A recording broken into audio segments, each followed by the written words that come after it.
With this DLC in particular, the question usually comes back to whether or not this DLC was taken from the main game and used as additional content for a premium fee.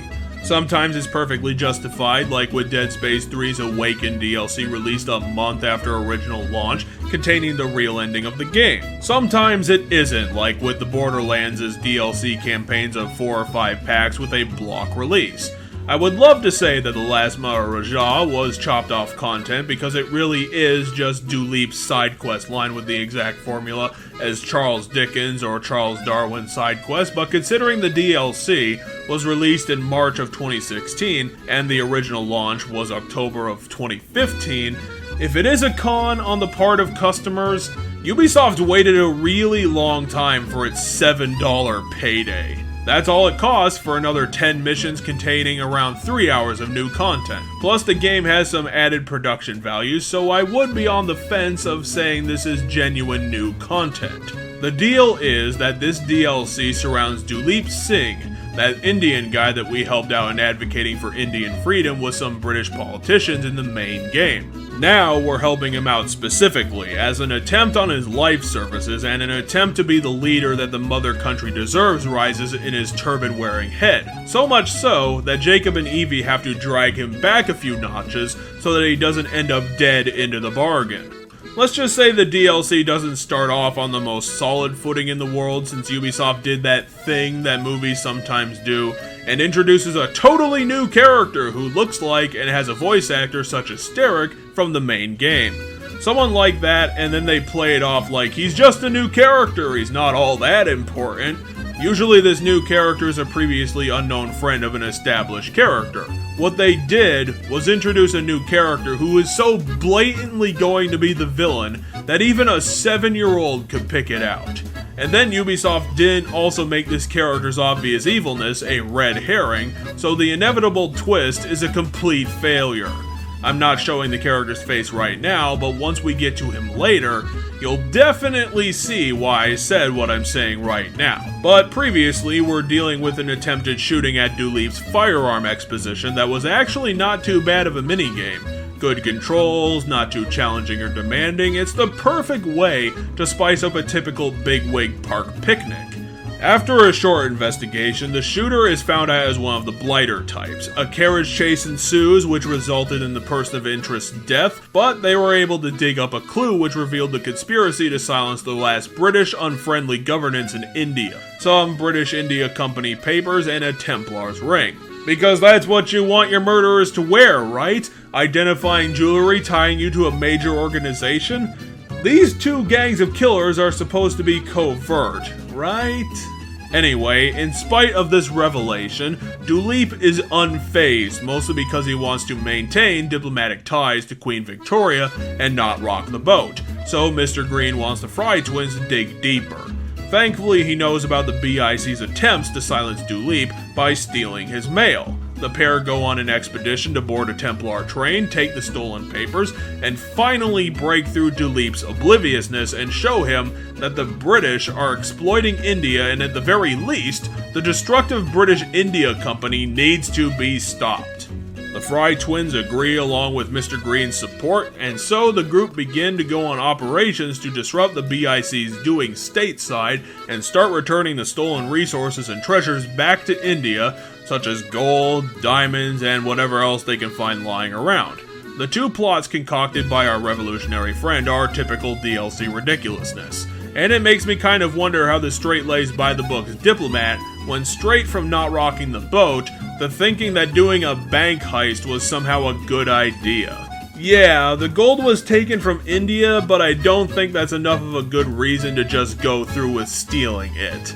As I'm remembering this playthrough to do this review, there were a couple missions in the DLC that weren't good. Like at all.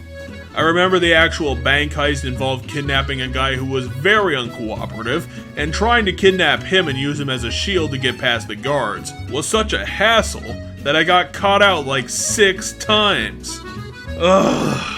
Then there was the mission to defend the boat shipping the gold back to India, which was simply blatantly broken and barely even tested.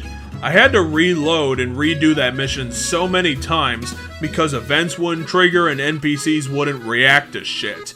It was totally bizarre to come from a major publisher.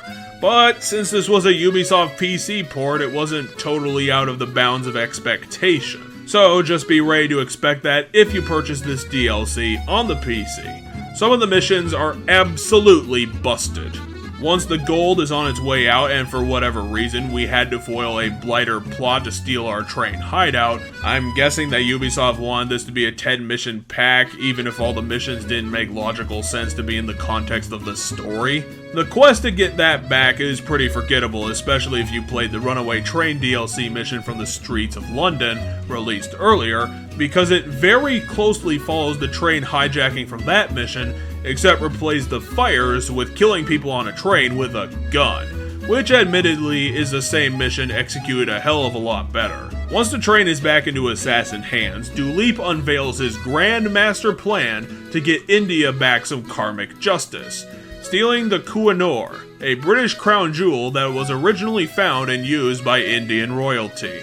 After an amazingly weird quest where Jacob was quote-unquote forced to go on a drunken night on the town with a local accountant involving getting stuck in trees and public urination, Jacob was able to deduce the startling hiding place where the British kept the crown jewel.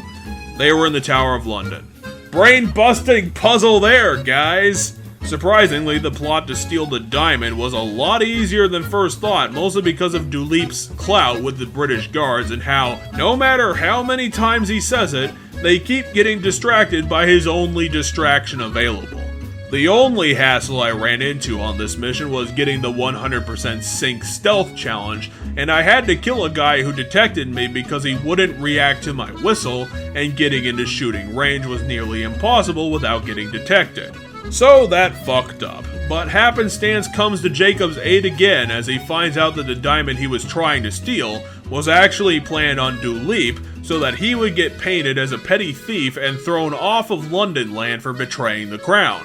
Thankfully for the assassins, pickpocketing Duleep Singh, Indian sharpshooter, was one of the easiest targets in the franchise. Now that the Kohinoor is back in assassin possession, the only thing left to do is to pull the mask off of this whole conspiracy and figuring out who's heading the British India Company's hatred against Duleep. The mission gets sort of sidetracked by an accidental discovery of the BIC's next diabolical trick, shipping biological weapons to India for some reason. Britain is already in full control of this subcontinent, and I don't think there's enough of an armed resistance to them to bother with this, but maybe I'm wrong, and this is how the invaders are responding. Jacob and Evie thankfully destroy the entire shipment and the entire factory, because workers dying isn't important enough to think about, and they finally deduce that Brindley Ellsworth was behind the entire crime. What? Duleep Singh's best friend from primary school? Who could have deduced such a heinous turn of events? Except everyone. All the time. Because this is what he looks like. Due to some honor-based nonsense regarding their ex-friendship, Duleep begs the assassins not to interfere as he asks Brindley for a one-on-one meeting at one of London's finest graveyards. Of course, Jacob and Evie and Mr. Green say he's being stupid, so they tag along anyway, which was a great idea because they needed to stealthily neutralize Brindley's bodyguards before they could finish the job on India's final monarch. And because Brindley isn't as good as he thinks he isn't given the time to properly shoot Duleep in the face despite massive outrage towards his very existence. The pair duke it out in a fistfight for 20 seconds before Brindley runs away for another 12 seconds until the Fry twins tackle him and Duleep begs for Brindley to be let go.